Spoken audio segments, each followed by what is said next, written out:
Pumunta kami sa PhilHealth mga boss. Ngayon, itong kasama ko ay new member. Wala siyang PhilHealth number.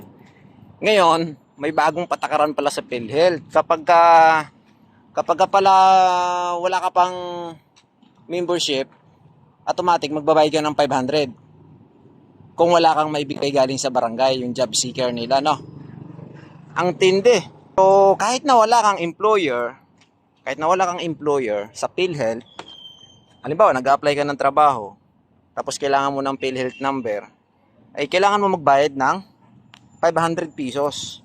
Automatic yun, kahit na wala ka pa daw employer, ay yun daw yung kanilang rules ngayon sa PhilHealth.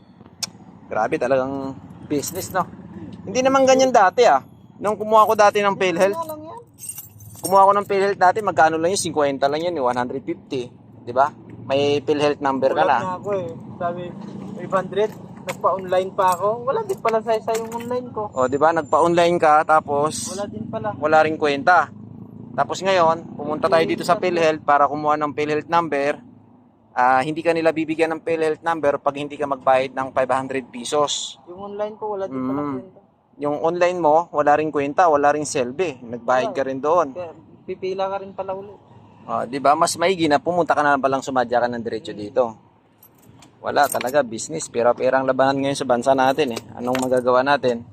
So, kung gusto mo daw makalibre ng 500, sabi ng security, ay kailangan mayroon kang job seeker from barangay.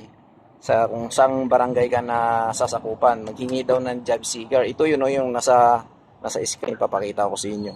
'Di ba? So, wala tayong magawa. Yun ang batas nila eh. Babalikan mo na lang. Kukuha ka doon sa barangay natin ng job seeker, ipakita mo sa kanila para libre ka. Wala kang bayaran na 500 pesos. So, ganun talaga mga boss. Yan talaga ang lakaran ng gobyerno natin sa Pilipinas eh. So, only in the Philippines nga, ika nga. I love the way my body's moving to the beat.